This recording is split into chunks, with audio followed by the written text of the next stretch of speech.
नमस्कार दोस्तों, जय हिंद। मैं संदीप कुमार अग्रवाल आप सभी का स्वागत करता हूं आपके अपने चैनल डेली डोज में।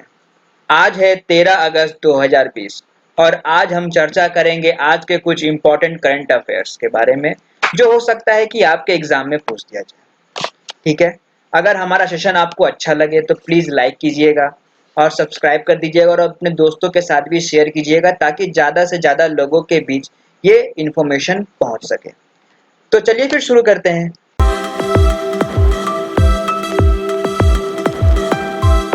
पहला सवाल है, which countries PM prime minister has given resign with his entire government. किस देश के प्रधानमंत्री ने अपने पूरे सरकार के साथ रिजाइन मार दे दिया है, त्याग कर दिया है। तो किस देश के प्रधानमंत्री ने ऐसा किया है? ये करने वाले हैं लेबनान। ठीक है, अभी लेबनान बहुत ही ज्यादा चर्चित में है। आप लोगों ने सुना होगा कि लेबनान के बेरूत में एक बहुत बड़ा धमाका हुआ था, विस्फोट हुआ था, जिसमें लगभग 160 लोग मर चुके हैं।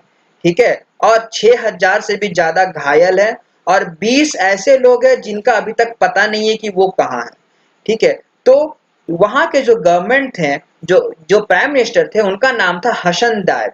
ठीक है, तो उन पे बहुत ही पॉलिटिकल प्रेशर आ रहा है कि आपकी सरकार ऐसा क्या कर रही है, क्या हो गया कि इतना बड़ा धमाका हो गया। ये धमाका बेरेट जो कि लेबनान का कैपिटल है, वहां पे 4 अगस्त को हुआ था। ठीक है, तो लेबनान एक कंट्री है जिसकी कैपिटल है बेरेट और यहाँ की करेंसी है लेबनीज पाउंड। अगले सवाल पे आते हैं, when is international youth day celebrated. कब विश्व युवा दिवस मनाया जाता है? ठीक है, कब मनाया जाता है? ये हर साल 12 अगस्त को मनाया जाता है। अगर हम इसके बारे में बात करें तो यूथ डे सेलिब्रेट करने का मुद्दा ये है कि जो हमारे जो युवा है वही नई पीढ़ी की संरचना करती है, वही बनाती है। तो उन पे सारा डिपेंड है कि हमारी सोसाइटी कैसे बढ़ेगी, कैसे चलेगी। तो यूथ को प्रमोट करने के लिए, ठीक है, उनको इनकरेज करने के लिए हम लोग हर साल 12 अगस्त को इंटरनेशनल यूथ डे यानी विश्व युवा दिवस मनाते हैं। इस साल का जो थीम रखा गया था वो थीम रखा गया था youth engagement for global action. ठीक है, 12 अगस्त 2000 से हम लोग ये इंटरनेशनल यूथ डे मनाया, मतलब सेलिब्रेट कर रहे हैं, मना रहे हैं। अगले सवाल पे आते हैं, recently P K Muthusamy passed away, who was he. हाल ही में पीके मुत्थुसामी जी का निधन हो गया। तो ये कौन थे? ये थे तमिल फिल्म सॉन्ग राइटर। ठीक है, जैसे हमारे बॉलीवुड है उसी तरह से साउथ में आपका टॉलीवुड है। तो वहां के एक जाने माने हस्ती हैं जो कि गानों की लिरिक्स लिखते थे। ठीक है, तो इनका निधन हो गया। इनकी एक फेमस सॉन्ग थी मनुक्कू मरम बरामा, जिसका मतलब होता है are the trees a burden on the earth. ठीक है, ये इनकी बहुत फेमस लिरिक्स थी। इनके साथ ही साथ इन्होंने और भी सॉन्ग के लिरिक्स लिखे हैं, जैसे कि मपिले वंदर चिन्ना चिन्ना नदल नाडानू। ठीक है, तो इनका निधन हो गया। अगले सवाल पे आते हैं, who won the Asian college of journalism award 2019।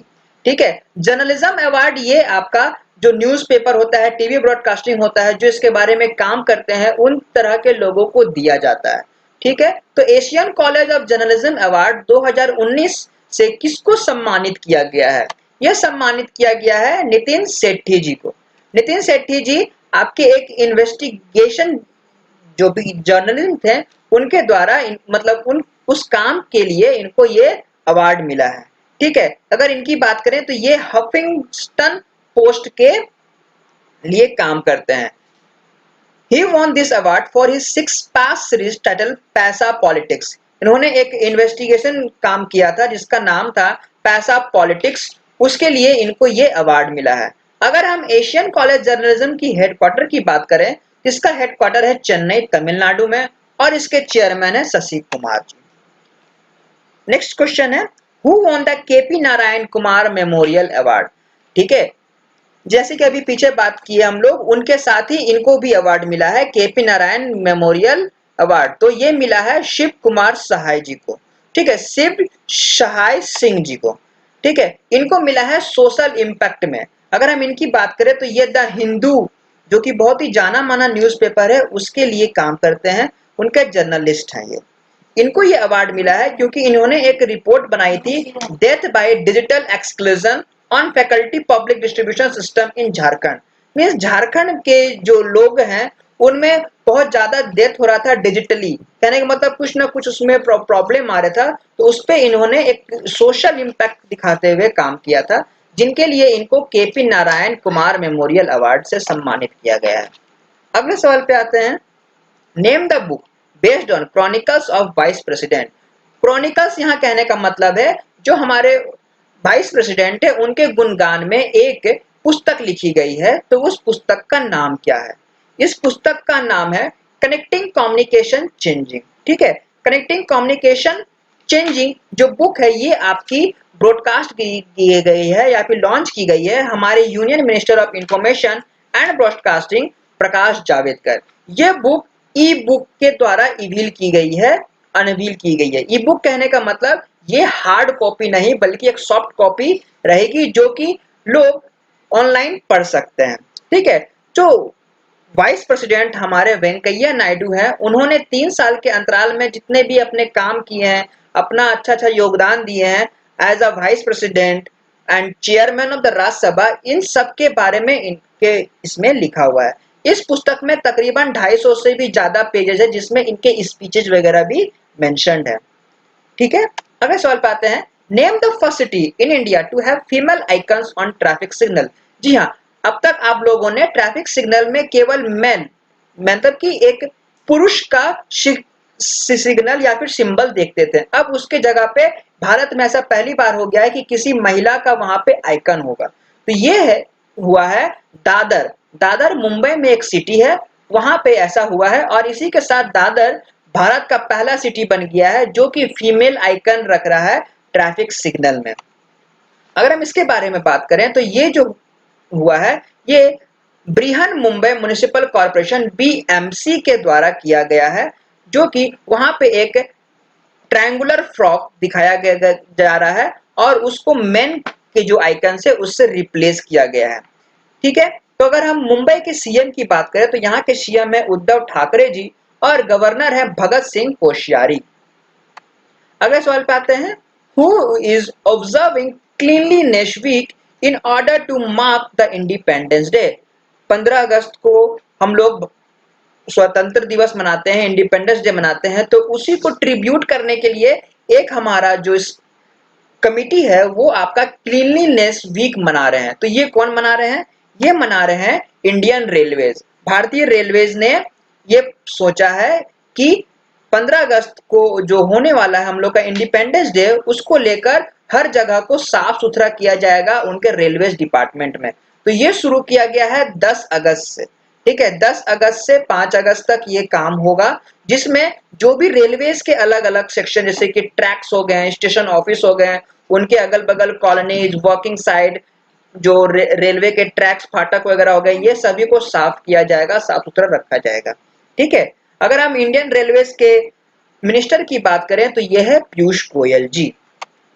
अगला सवाल है, when is world elephant day celebrated. कब विश्व हाथी दिवस मनाया जाता है? तो ये हर साल 12 अगस्त को मनाया जाता है। क्यों मनाया जाता है? क्योंकि जो एशियन और अफ्रीकन एलिफेंट्स हैं वो बहुत ही इंडेंजर्ड में है, कहने का मतलब वो धीरे धीरे विलुप्त हो रहे हैं, उनकी जनजाति खत्म हो रही है, तो उनके संरक्षण के लिए, उनको उनके बचाव के लिए ये वर्ल्ड एलिफेंट डे मनाया जाता है। ठीक है, और इसी के साथ लोगों को हाथियों के बारे में ज्यादा अवेयरनेस बढ़ाई जाती है, उनके उनके बारे में बताई जाती है, उनके रहन सहन के बारे में बताई जाती है। अगले सवाल पे आते हैं, name the portal launch by government of India on human elephant conflict.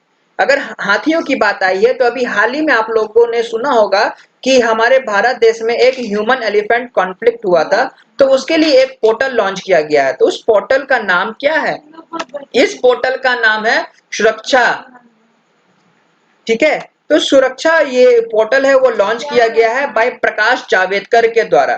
ठीक है, इसके बाद क्या होगा, जैसे कि मान लीजिए कहीं भी अगर कुछ प्रॉब्लम होता है, हाथियों के साथ छेड़खानी होती है, तो उसी समय उसको रिकॉर्ड किया जाएगा और उसके साथ उनको सॉल्व किया जाएगा।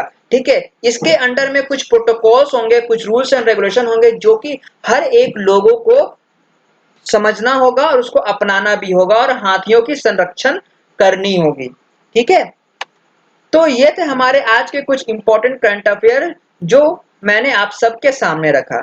आशा करता हूं कि आपको ये सेशन थोड़ा सा हेल्पफुल होगा और ये आपको अच्छा लगा होगा। तो अगर अच्छा लगा होगा तो प्लीज लाइक कीजिएगा और हमारे चैनल को सब्सक्राइब करके शेयर भी कर दीजिएगा ताकि ज्यादा लोगों तक ये पहुंच सके। अगर आपको इस क्लास की पीडीएफ चाहिए तो वो मैंने अपने टेलीग्राम चैनल पर पोस्ट कर दिया है, आप वहां जाके डाउनलोड कर सकते हैं।